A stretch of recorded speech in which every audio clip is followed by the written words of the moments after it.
ETF index mutual funds నేర్చుకుని stock మార్కెట్లో రాణించాలనుకుంటున్నారా? వెంటనే ఈ నెంబర్కి కాల్ చేయండి.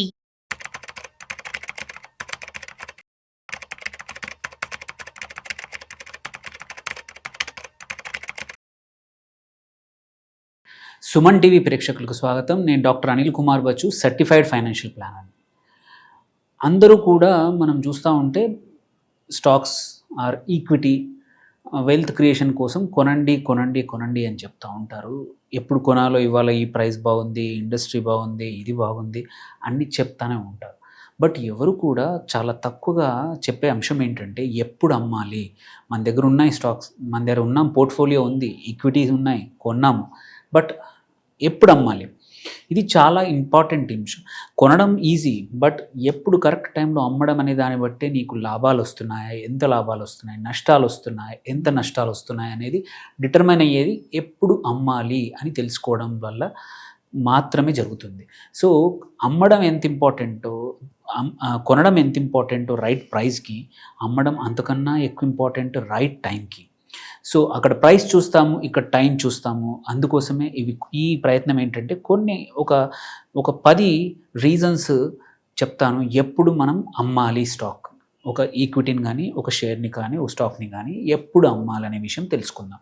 ఎందుకంటే కొనడం ఈజీ, అమ్మడం తెలుసుకున్నవాడే తెలివైన వాడు, వాళ్ళే ఎక్కువ లాభం సంపాదిస్తారనమాట. First thing obviously common sense ఏం చెప్తుందంటే, మనం అనుకున్న ఫైనాన్షియల్ గోల్స్ ఏవైతే ఉన్నాయో ఆ ఫిగర్కి రీచ్ అవ్వడం. అంటే ఆ స్టాక్ మనం ఒక టార్గెట్ రిటర్న్ పెట్టుకున్నాం. సో లెట్సే ఇంత అమౌంట్ కావాలి, నేను ₹1,00,000 పెట్టాను, అది 2x అవుతుంది, 3x అవుతుంది, ఆర్ నేను ₹100 కొన్నాను, 150 ఈజ్ మై టార్గెట్ ప్రైస్ అన్నప్పుడు ఆ ప్రైస్కి రీచ్ అయిందంటే it is a no brainer. మనం కంపల్సరీ ఆ టైంలో ఎగ్జిట్ అవ్వచ్చు. That is the first case. So second, portfolio rebalancing చాలా ఇంపార్టెంట్. చాలా ఇగ్నోర్ చేసే పాయింట్ ఇది. ఏమవుద్దంటే, మనము ఒక 5 స్టాక్స్ పోర్ట్ఫోలియో ఉందనుకున్నాం. నేను ఏమనుకున్నానంటే సింపుల్గా 20% వెయిటేజ్ నా 5 స్టాక్స్కి ఇండివిజువల్గా ఇచ్చేసాను. ఇచ్చినప్పుడు ఏమైందంటే ఒక్క స్టాక్ మాత్రం అన్యూజువల్ పర్ఫామ్ చేసి సడన్గా అది 20% నుంచి 50%కి అయిపోయింది నా పోర్ట్ఫోలియోలో మొత్తం సైజులో. అలాంటి అవుట్సైజ్డ్గా, డిస్ప్రపోర్షనేట్గా అవ్వడం ఆర్ పడిపోయింది కూడా కేసు. సో ఇట్లాంటి కేసులో ఏంటంటే రిస్క్ ప్రొఫైల్ మారిపోతుంది మన పోర్ట్ఫోలియో. అట్లాంటిది మళ్ళీ రీబ్యాలెన్స్ చేసుకోవడానికి, సో యాసెట్ అలొకేషన్ని రేషియోస్ ఏవైతే అనుకున్నామో మనం బిల్డ్ చేసేటప్పుడు దాన్ని మెయింటైన్ చేయడానికి కూడా మన దగ్గర ఉన్న ఈక్విటీని అమ్మాల్సి వస్తుంది. సో అది second very important valid reason.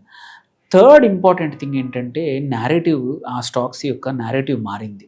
అంటే ఫండమెంటల్స్ మారి ఉండొచ్చు, revenue declining. Like example quarterly results వచ్చాయి, రెవెన్యూ తగ్గిపోతూ ఉంది, సడన్గా ఎన్ని రోజులు పెరుగుతున్న రెవెన్యూ, ఆర్ ప్రాఫిట్ తగ్గిపోతూ ఉన్నాయి, ఆర్ ఆ కంపెనీ ప్రోడక్ట్స్కి మార్కెట్ షేర్ పడిపోతూ ఉంది, ఆర్ ఏదైనా పూర్ మేనేజ్మెంట్ డిసిషన్స్ వచ్చినాయి, లేకపోతే సడన్గా అప్పులు పెరిగాయి కంపెనీకి, లేకపోతే ఏదైనా లీగల్ ట్రబుల్లో ఇరుక్కుంది.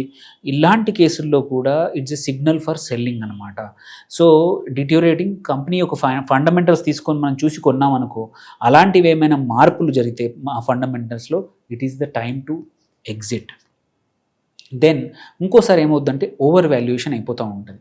ఒక్కోసారి ఇంట్రిన్సిక్ వాల్యూ ఏదైతే ఉందో దానికన్నా కూడా బియాండ్ వెళ్ళిపోతూ ఉంటుంది. అంటే హై పిఈ వెళ్ళిపోతుంది కంపేర్ టు వాటి పియర్ కంపెనీస్ ఏవైతే ఉంటాయో అవి కానీ, ఆర్ హిస్టారిక్ యావరేజెస్లో కన్నా కూడా చాలా హైలా పెరిగిపోతూ ఉంటాయి.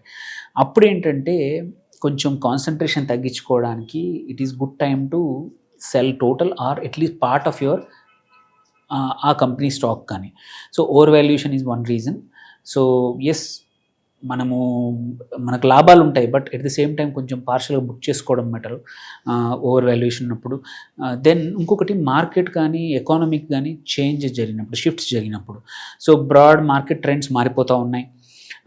లైక్ ఇంట్రెస్ట్ రేట్సే కానివ్వండి, ఎకానమిక్ డౌన్ టర్న్స్ కానీ, డిప్రెషన్ కానీ, రిసెషన్ కానీ ఇట్లాంటి ఏమైనా అవ్వాలంటే వచ్చినప్పుడు, ఆర్ సెక్టర్ స్పెసిఫిక్ ఏదైనా challenges, like example EV existing ICE cars అన్నిటినీ స్లోగా మార్కెట్ షేర్ క్యాప్చర్ చేస్తూ ఉంది. It could be A change. అట్లాగే ఏవైనా లాసెస్ని అవాయిడ్ చేయడానికి కూడా మనం చేయొచ్చు అనమాట. So any change in the మార్కెట్లో కూడా మనం టైం టు సెల్. దెన్ ఇంకొక ఇంపార్టెంట్ చాలా మిస్‌అండర్‌స్టూడ్ చాలామంది అంటే చేయని పని ఏంటంటే, బెటర్ ఆపర్చునిటీస్ ఎల్స్‌వేర్ ఉన్నప్పుడు కూడా అమ్మకుండా ఒక స్టాక్‌తో అట్లాగే ఎమోషనల్‌గా అటాచ్‌మెంట్ అయ్యి ఉంచుకుంటారు. లెట్స్ సే నీకొక స్టాక్ నచ్చి కొన్నావు. అది 6-7% ఆర్ 10%తో పెరుగుతుంది. బట్ నోయింగ్‌లీ సిమిలర్ రిస్క్ ప్రొఫైల్‌తో ఇంకొక స్టాకు నీకు తెలుసు 25% పెరుగుతుంది సంవత్సరానికి అని ఎస్టిమేషన్స్ ఉన్నాయి. మంచి స్ట్రాంగ్ ఉంది. బట్ ఒక్కోసారి హోల్డింగ్ నీకు తెలిసి కూడా 6 ఆర్ 7 ఉంచుకొని 25 వదిలేయడం అనేది ఆపర్చునిటీ కాస్ట్. సో, అందుకే బెటర్ ఆపర్చునిటీస్ ఎక్కడైనా మంచిగా ఉన్నప్పుడు ప్లీజ్ ఎమోషనల్‌గా కన్నా కూడా రేషనల్‌గా ఆలోచించాలా. అట్లాంటి టైంలో ఎగ్జిట్ అయ్యి మంచి ఆపర్చునిటీ ఉన్న ప్లేస్‌లో మన క్యాపిటల్‌ని డిప్లాయ్ చేసి మంచి షేర్స్ కొనుక్కోవాలి. At the same time talks strategy మనం అనుకుంటాం చాలామంది చూస్తాం మార్చ్‌లో ఏంటంటే ప్రాఫిట్స్ బుక్ చేసుకునే అవకాశం ఉంటుంది. అలాంటప్పుడు కూడా కొంచెం టాక్స్ హార్వెస్ట్ లాసెస్ అయ్యుండొచ్చు. ఎస్పెషల్లీ లాసెస్ బుక్ చేసుకుంటే ఏమవుతుందంటే ఆ ఇయర్‌లో మనం వచ్చిన లాభాలకి సెట్ ఆఫ్ చేయొచ్చు. సో, అది మళ్ళీ కొనుక్కోండి ఒక ఫ్యూ డేస్ గ్యాప్ ఇచ్చి బట్ ఇది ఒక స్ట్రాటజిక్‌గా కొంచెం టాక్సెస్ కూడా అడ్వాంటేజ్ తీసుకోవచ్చు. అట్లాగే లిక్విడిటీ అవసరాలు ఒక్కోసారి అర్జెంట్ క్యాష్ అవసరం వస్తుంది. మెడికల్ ఎమర్జెన్సీస్ వస్తాయి. అప్పుల రీపేమెంట్ వస్తుంది. అది ఎనీహౌ మొహమాట పడకుండా అవసరం ఉంటే మాత్రం అమ్మేసుకోవడమే మంచిది అప్పులు పెంచుకునే కన్నా. ఇంకొకటి ఏంటంటే మనం ఇన్వెస్ట్మెంట్ ఫస్ట్ ఒక స్టాక్‌లో ఎంటర్ అవ్వాలన్నప్పుడు ఒక రీజన్ ఉంటది. థీసిస్ ఉంటుంది. ఆ ఇన్వెస్ట్మెంట్ థీసిస్ మారిందనుకో లెట్స్ సే మనం ఒరిజినల్‌గా గ్రోత్ పొటెన్షియల్ కోసం ఒక స్టాక్‌ని కొన్నాము. ఆర్ ఒక కంపెనీ చాలా ఇన్నోవేషన్ ఉంది, కొత్త ఫీల్డ్ ఉంది, అందుకోసం కొన్నాము. బట్ ఆఫ్టర్ ఫ్యూ ఇయర్స్ మనం ఇంకా హోల్డ్ చేస్తున్నాము. బట్ ఆ కంపెనీ యొక్క ఆ థీసిస్ మారింది. It is no more a growth stock. It is just stagnant అయిపోయింది. అలాంటప్పుడు ఎగ్జిట్ అవ్వాల్సిన అవసరం ఉంది. ఆ రెనోవేషన్ కోసం కొన్నాము, అది ఇన్నోవేషన్ ఆగిపోయింది. అలాంటప్పుడు కూడా అమ్మాల్సిన అవసరం ఉంది. దెన్ ఆబ్వియస్లీ ఇంకొక మోస్ట్ ఇంపార్టెంట్ రీజన్ ఏంటంటే రిస్క్ మేనేజ్మెంట్. సో, ఒక స్టాక్ యొక్క వొలటిలిటీ సడన్‌గా పెరిగింది. మనము రిస్క్ టాలరెన్స్ ఒకటి స్టేబుల్‌గా ఉండాలి అని ఒక స్టాక్ కొనుక్కున్నాం. బట్ సమ్‌హౌ ఆ ఇండస్ట్రీ ఆర్ స్టాక్‌లో వొలటిలిటీ కంటిన్యూయస్‌గా పెరుగుతూ పోతుంది. అప్స్ అండ్ డౌన్స్ చాలా ఉన్నాయి. అప్పుడేంటంటే నీకేమో మీడియం టాలరెన్స్ ఉంది రిస్క్‌కి, అప్స్ అండ్ డౌన్స్‌కి. బట్ స్టాక్ మాత్రం చాలా వోలటైల్ ఉంది అప్స్ అండ్ డౌన్స్. అలాంటప్పుడు బెటర్ మన రిస్క్ టాలరెన్స్‌కి తగ్గట్టు ఒక స్టాక్ లేకపోతే it's the time to exit అనమాట. సో, ఇంకొకటి ఏంటంటే డివిడెండ్ కట్స్ కానీ, పాలసీ చేంజెస్ కానీ ఏమైనా జరిగితే కొద్దిమంది రెగ్యులర్ ఇన్కమ్ కోసం డివిడెండ్ ఈల్డ్ ఉన్న స్టాక్స్‌ని కొంటా ఉంటారు. అట్లాంటి స్టాక్స్ సడన్‌గా డివిడెండ్ ఇయ్యడం ఆపేస్తే అదొక రీజన్ అయ్యుండొచ్చు అమ్మేసేయడానికి. అట్లాగే ఏదైనా స్టాక్ మర్జర్స్ కానీ, అక్విజిషన్స్ కానీ, ఎనీ అదర్ కార్పొరేట్ యాక్షన్స్ జరుగుతున్నాయి. అలాంటి టైంలో కూడా చూసుకొని మనకు నష్టమా, లాభమా చూసుకొని బెస్ట్ ఏంటంటే ఎగ్జిట్ అవ్వడం అవసరం వస్తే. దెన్ మనం రిటైర్ అవుతున్నాము or life changes in our case. మనము ఇన్వెస్ట్ చేసినప్పుడు 45 ఉన్నాము, ఇప్పుడు 60కి వచ్చేసాము. మేబీ ఇప్పుడు స్టాక్స్ డైరెక్ట్ పెట్టే రిస్క్ తట్టుకునే వొలటిలిటీ మనకు లేనప్పుడు it is better to change. And last ఈ కాలంలో చాలామంది చూస్తుందంటే ఒక కంపెనీ మనం ఇన్వెస్ట్ చేసిన స్టాక్ ఎథికల్‌గా ఆర్ ఎన్విరాన్మెంటల్, సోషల్ గవర్నెన్స్ ఇవన్నీ కూడా మెయింటైన్ చేస్తుందా లేదా అని చూసేవాళ్ళు చాలామంది ఉన్నారు. అలాంటిది ఏమన్నా ప్రాక్టీసెస్‌లో మార్పులు వచ్చినా కూడా చాలామంది ఈ కాలంలో ఎగ్జిట్ అవుతున్నారు, వోకల్ అయ్యారు, ఇంకో నలుగురికి చెప్తా ఉన్నారు. సో, ఇట్లాంటి రీజన్స్‌లో ఏవి మీకున్నా మొహమాటం ఉండకూడదు. ఫైనాన్షియల్‌గా చూసుకోండి, రేషనల్‌గా ఆలోచించండి. మీ థీసిస్ మారినా, దాని ఫండమెంటల్స్ మారినా, ఏవి మారినా కానీ మీకు అనుకున్న రిటర్న్స్ రావు అనిపించినా కానీ ఎగ్జిట్ అవ్వడం మంచిది.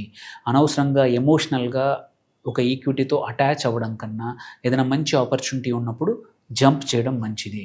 సో, ఇన్వెస్టర్స్ చాలామంది చేసే మిస్టేక్సే కానీ ఎప్పుడు అమ్మరో ఇవి చూసి హోప్‌ఫుల్లీ నేర్చుకొని కరెక్ట్ టైం తెలుసుకొని అమ్మేయడం నేర్చుకోండి. Profit booking is equally important. మనం అనుకున్న స్టాప్ వచ్చినప్పుడు దిగిపోవాలి, లేకపోతే చాలా దూరం వెళ్తాము. ఒక జపనీస్ సేయింగ్ ఉందన్నమాట. ఏంటంటే మనం బస్సులో కూర్చుంటాము, మనం ఎంత లేట్ దిగితే మళ్ళీ అంత వాపస్ రిటర్న్ రావడానికి అంతే టైం పడుతుంది. సో, కరెక్ట్ టైంలో ఎగ్జిట్ అవుతే మంచి లాభాలతో స్టాక్స్‌లోంచి బయటకి వస్తాము. Hopefully this help. ఏమైనా క్వెషన్స్ ఏమైనా ఉంటే ప్లీజ్ కామెంట్స్‌లో పోస్ట్ చేయండి. Signing off doctor Anil Kumar Bachu.